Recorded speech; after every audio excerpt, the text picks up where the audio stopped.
Hey guys, so in this video I'm going to be breaking down the I-Form Pro formation out of the Cleveland Browns playbook. I think this is a very good formation out of this playbook. It's a formation that's seen in almost every playbook. However, this variation has some pretty unique plays in it that I really like, that I think kind of puts it over the top. So I'll go ahead and get right into it. The first play I like to come out in is the halfback stretch.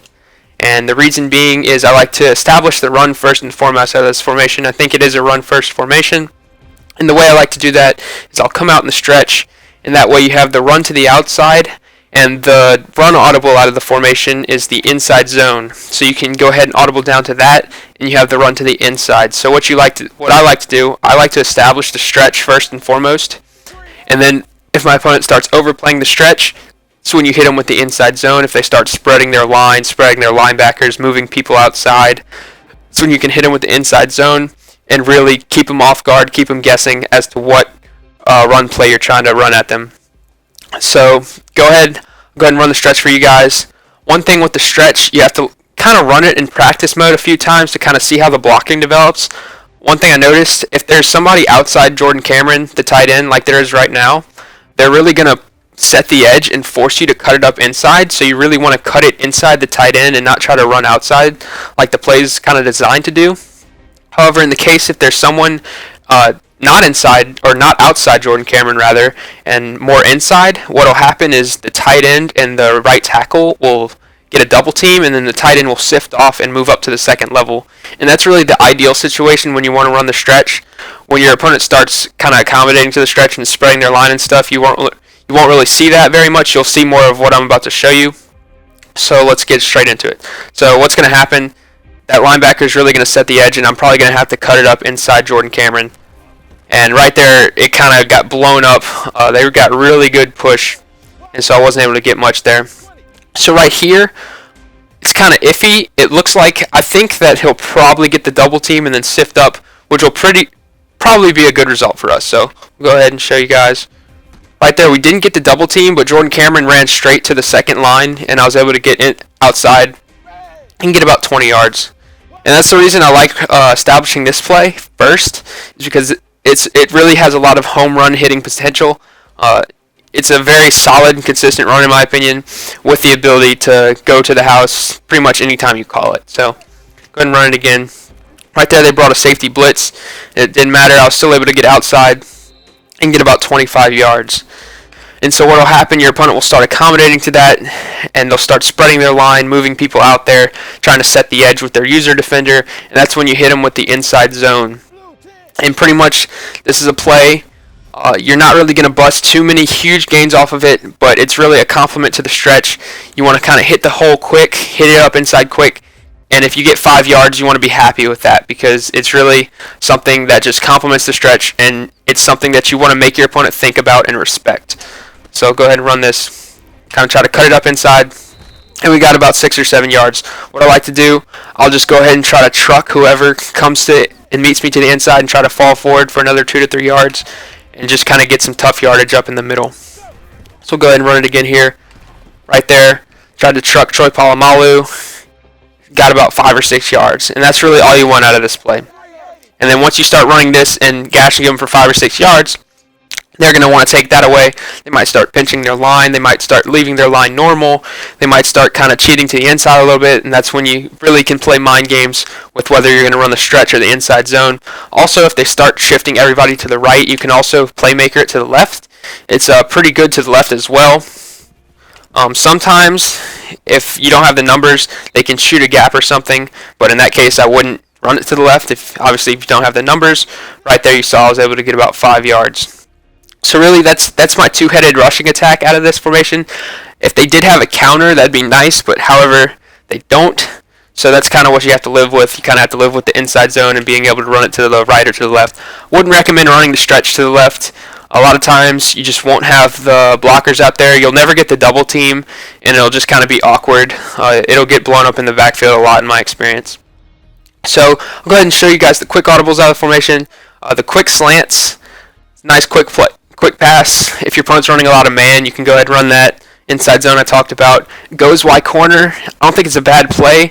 However, I don't really run it because there's another play out of the formation that I do run that has that tight end corner route, and I think it has better complementary routes around it. So I just choose to run that play over this one.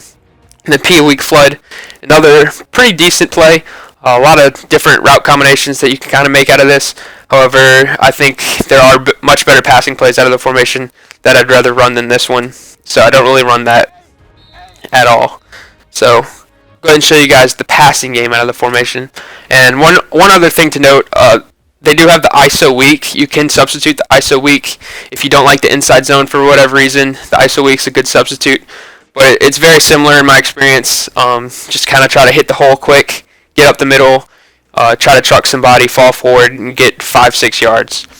So the passing game, the first pass play that I'll show you guys is the PA comeback slide. And the one adjustment I like to make here is I'll put Hawkins on a fade route. And in this case, Hawkins obviously isn't very big. He's more of a speed receiver. So he's pretty much there just to clear out the defender. Obviously, if he gets a beat on his defender and gets behind him, you can go ahead and throw that. But in this case, I just use him to clear out that left side. Obviously, if you have a big receiver like Josh Gordon or whatever team you're using, if you have a big 6'3", 6'4", 6'5" threat, put him out there.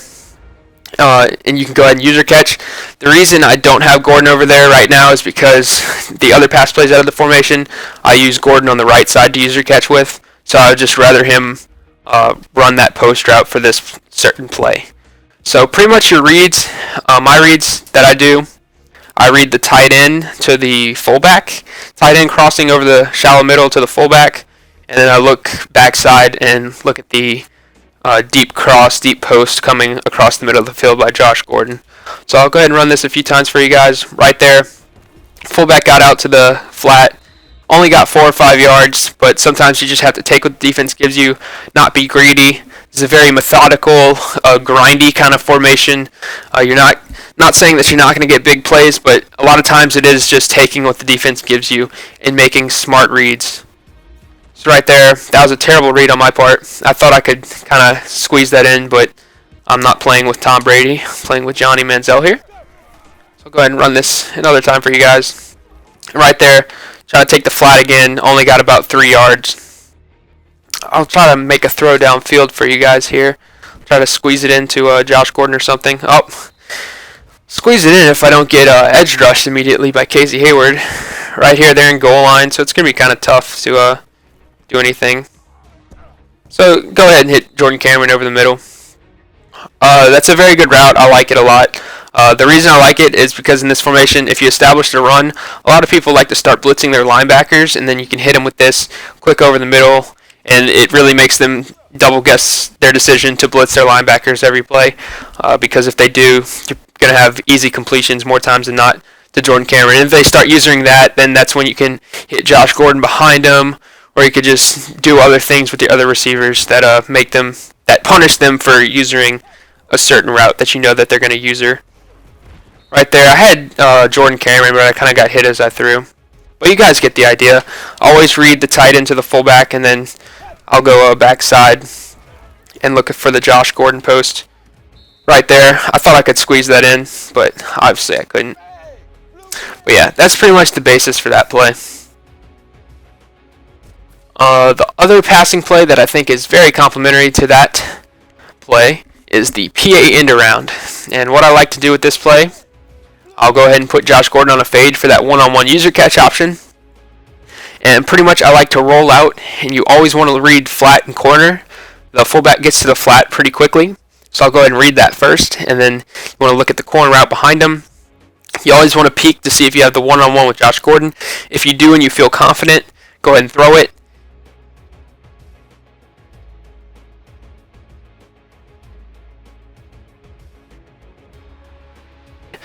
In my opinion, for the reason that it attacks the right side of the field, whereas the PA comeback slide really attacks the left side. So this can really keep your opponent off guard to where they won't know what side of the field you want to attack in the passing game, especially if you're really multiple and you keep mixing it up with your play calling. So right here, go ahead and roll out and go ahead and take the flat there. Get upfield, get about 10 yards. So a lot of times the defender out there will sink back and guard the corner out. So a lot of times you are kind of relegated to hitting the flat route and just taking what the defense gives you, which that's fine in this formation. Really, you just want to establish the run game and then make them pay for accommodating more defenders to stopping the run. So I'll go ahead and run it again for you guys.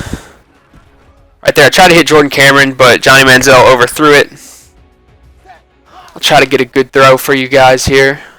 Right there, I saw the one-on-one with Josh Gordon, so I went ahead and just threw the user catch. That's pretty much, anytime you see one-on-one, you really want to make them respect your elite receivers on the outside. If you don't,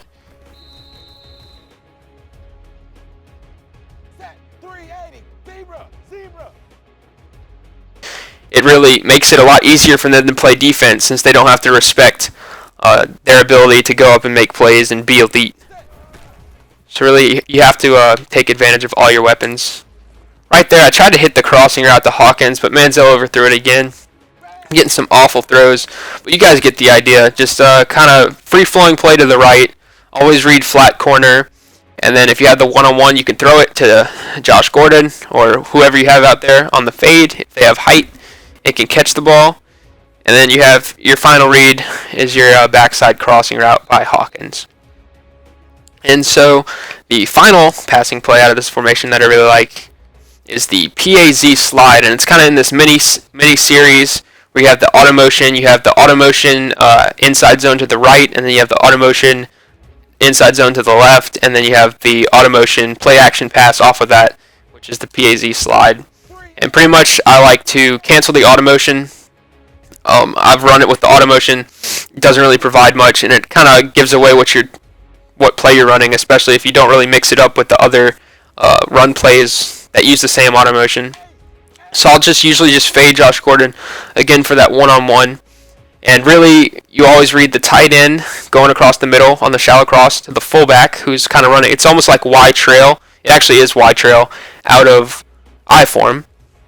So you always read the tight end to the fullback, and then you look at the one. If you have one-on-one on the right side, you can throw it if you're confident. And then your final read is going to be Hawkins on the comeback route. And really, by the time he is ready to come back, by the time his route develops, Jordan Cameron will be on that side. And hopefully, if there's any flat defenders, he'll suck them down so that you can hit Hawkins on the comeback. Just be careful if there is a purple zone over on the left side. Don't get baited into throwing the comeback route because they will sink back and pick it off if you're not careful. So, go ahead and run this a few times for you guys here. Right there. Saw Jordan Cameron was going to be free, so just kind of wait for him to get into that open zone. A lot of times against zone, what will happen, Jordan Cameron will carry the zones with him, and you'll be able to hit the fullback on his trail route coming across the middle of the field. Right there, man-to-man, pretty much always hit Jordan Cameron if they're not user guarding it.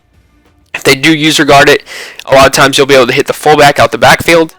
If they pretty much whichever one they don't user guard, if it's man-to-man, that's the one you want to hit. Or if it's man-to-man, like cover one or an all-out blitz or something, and you have that one-on-one on the right side with an elite receiver like Josh Gordon, you can go ahead and take that.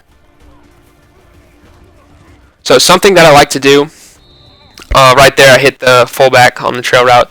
As you could probably see right there, he cuts extremely quickly. It's a very quick developing play. He gets kind of like a speed boost when he cuts right there. So what I like to do is I will always cancel the play action. As you can see right here, I'm going, and then I cancel it right there at the last second before I get to Isaiah Crowell, so that I'm able to kind of get into the pocket and make my reads quicker and be able to throw the ball quicker. And the reason I do that is because of how quickly these routes really develop. If you go through with the play action, by the time you're done with your animation, Jordan Cameron's kind of going to be too far for you to throw the ball to him. So that's something just to take note of. I pretty much always cancel the play action on this play, and I would highly recommend it so that you're able to kind of make your reads quicker and get the ball out quicker. So that's just something to take note of, kind of a minor contingency that I think can be very important. It can help you elude a sack. If in time, if you see somebody coming at you, it can help you get the ball out quicker. If you see someone's going to be open, just a minor thing to take note of. Right there, you see the one-on-one with Josh Gordon. Go ahead and take that all day. So that's pretty much it for the passing game from this formation. And once again, this is a great complementary play to the other two passing plays because the PA end around really attacks the right side of the field, and the PA comeback slide really attacks the left side of the field, and this play really attacks the middle of the field. So if you're multiple with your play calling and keep mixing it up, you can really keep your opponent off guard and on their toes to where they won't know. They'll have to worry about the run game first off, and then they'll have to worry about where you're going to attack the field if you do decide to pass the ball. And then they have to worry about leaving your receivers one-on-one if you've been establishing the user catch, and it just kind of opens up a whole lot of problems that they have to worry about. It becomes a mind game, a guessing game. They can't guard everything at once, so you just have to kind of assess the defense, look at what they're trying to guard, and go to whatever you think their weakness is going to be. And pretty much the only other two plays I would consider running out of the formation are those two inside zone plays off of the auto motion. If you do like the auto motion on the PAZ slide, I would recommend mixing in these two runs because it'll kind of keep your opponent somewhat off guard. They'll be able to time the auto motion, but at least they won't know that you're going to pass the ball every single play. So if you do like the auto motion for whatever reason, the weak zone insert and the halfback zone motion are pretty good runs. It's just inside zone with auto motion. Once again, just kind of get upfield, try to hit the hole quickly, and get some yardage. But that's about it, guys, for this formation. It's about 5 or 6 plays, I think. 5 or 6 very effective plays, and the reason I think it's so effective is because they're so complementary to each other. They attack different parts of the field very effectively, and you're able to really keep your opponent on their toes and make them have to guard more stuff than they can really possibly guard. So they have to leave something open, and that's where you want to hit them. So, very good formation, very overlooked formation in my opinion. And you can even take some of these principles and run it in other formations, or other playbooks that have the same formation rather. A lot of other I-forms will have like the inside zone and the stretch. They might not have the PA end around, but they'll probably have something like PA scissors, which is very similar. You just don't have the backside crossing route and stuff like that. So you can really kind of take this as a basis, as like building blocks, and really use this as a structure to kind of come up with your own scheme out of another formation's I-form Pro possibly. So I hope this was able to help you guys out. If you run the Browns book, this is definitely something I would look into implementing into your scheme. If you don't run the Browns book, this is definitely could be useful information. If you don't run, or if you do like to run I-form Pro, maybe this has brought some different concepts to your attention that maybe you didn't notice before. So until next time, guys, I'll see you guys later, and good luck.